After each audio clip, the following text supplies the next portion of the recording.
उन्हाळ्याची चाहूल लागली की घाम आणि उकाड्यासोबतच आपल्या आहाराच्या सवयींकडे लक्ष देणं अत्यंत गरजेचं बनतं. आजच्या या माहितीपूर्ण विश्लेषणात आपण एका अतिशय महत्त्वाच्या विषयावर सविस्तर चर्चा करणार आहोत.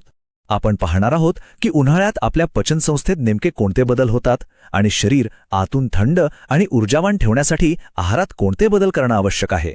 अनेकदा आपण नकळत काही असे पदार्थ खातो ज्यामुळे उष्णतेचे त्रास वाढतात. तर असे कोणते पदार्थ आहेत जे आपण टाळायला हवेत? चला तर मग लगेच जाणून घेऊया. थोडक्यात सांगायचं तर आज आपण 5 मुख्य मुद्द्यांवरून जाणार आहोत.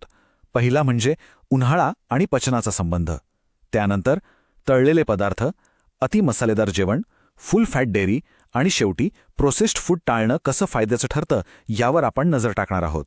चला सुरुवात करूया आपल्या पहिल्या आणि सर्वात मूलभूत मुद्द्यापासून, उन्हाळा आणि पचनक्रियेत होणारा शारीरिक बदल. तुम्ही कधी विचार केलाय का की उन्हाळ्यात अचानक आपली भूक का मंदावते? बरं, हे अगदी एका साखळीसारखं काम करतं. जसजसं बाहेरचं तापमान वाढू लागतं तसतसं शरीराचं तापमानही साहजिकच वाढतं. शरीर स्वतःला थंड ठेवण्याच्या प्रयत्नात असल्यामुळे पचनक्रियेचा वेग नैसर्गिकरित्या मंदावतो आणि म्हणूनच या दिवसांमध्ये आपल्याला जास्त भूक लागत नाही. खरं तर हे शरीराचं स्वतःला संतुलित ठेवण्याचं एक अतिशय हुशार तंत्र आहे. आता विचार करा, जर पचनक्रिया आधीच संथ झालेली असेल आणि अशावेळी आपण जड आहार घेतला तर काय होईल? पोटाला आणि पचनसंस्थेला त्यांच्या क्षमतेपेक्षा खूप जास्त काम करावं लागतं. हे म्हणजे एखाद्या थकलेल्या इंजिनवर जास्त भार टाकण्यासारखं आहे. यामुळे पोटावर अतिरिक्त दबाव पडतो, गॅस साचतो, ॲसिडिटी वाढते आणि छातीत जळजळ होण्यासारखे अत्यंत त्रासदायक परिणाम भोगावे लागतात. आणि इथूनच आपण येतो आपल्या दुसऱ्या भागाकडे, तळलेले पदार्थ आणि त्यातील अतिरिक्त तेल व फॅटचा ओव्हरलोड.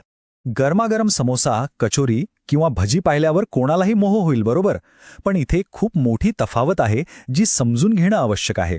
या पदार्थांमध्ये तेल आणि फॅटचं प्रमाण इतकं जास्त असतं की ते पचवण्यासाठी शरीराला प्रचंड आणि अतिरिक्त मेहनत करावी लागते. याउलट उकडलेल्या भाज्या, ताजी फळं आणि कडधान्य यांसारखे हलके पर्याय पहा. ते सहज पचतात आणि शरीराला कोणतीही अडचण न येता त्वरित आणि स्वच्छ ऊर्जा देतात. निवड आपली आहे.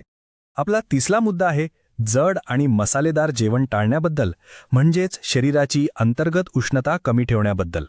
आता हे नीट समजून घ्या. अति तिखट, मसालेदार आणि मांसाहारी पदार्थ म्हणजे जणू भर उन्हाळ्यात शरीरात हीटर लावल्यासारखंच आहे. हे पदार्थ शरीराचं तापमान अचानक वाढवतात आणि ॲसिडिटीला थेट आमंत्रण देतात. पण घाबरू नका, याला उत्तम पर्याय आहेत. जिरे, धणे आणि हळद यांसारख्या हलक्या आणि नैसर्गिकरित्या थंड असणाऱ्या मसाल्यांचा वापर करा. हे मसाले पचनसंस्थेसाठी अतिशय सौम्य असतात आणि उन्हाळ्यात शरीराचा समतोल राखण्यास खूप मोठी मदत करतात.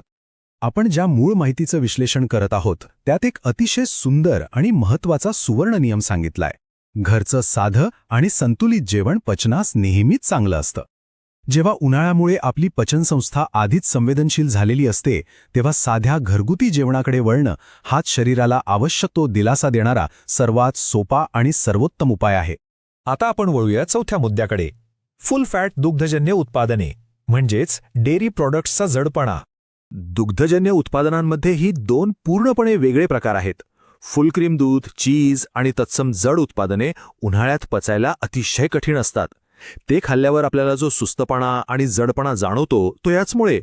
पण दुसऱ्या बाजूला बघा, थंड दही, लो फॅट दूध आणि अर्थातच ताक. भर उन्हात 1 ग्लास थंडगार ताक प्यायल्यावर शरीराला जो त्वरित थंडावा मिळतो तो खरोखरच अप्रतिम असतो, नाही का? हे पदार्थ शरीराचे तापमान नियंत्रणात ठेवण्यासाठी अत्यंत उपयुक्त ठरतात. आणि आता आपला 5वा आणि शेवटचा मुद्दा, प्रोसेस्ड फूडचा सापळा आणि त्यात लपलेली विषारी तत्वे. उन्हाळ्याच्या धावपळीत आपण अनेकदा पटकन बर्गर, पिझ्झा किंवा पॅकेज्ड फूड मागवतो. पण खरं सांगायचं तर हा एक मोठा सापळा आहे. हे पदार्थ पचायला खूप वेळ घेतात आणि सर्वात वाईट म्हणजे ते शरीरात नको असलेले टॉक्झिन्स वाढवतात.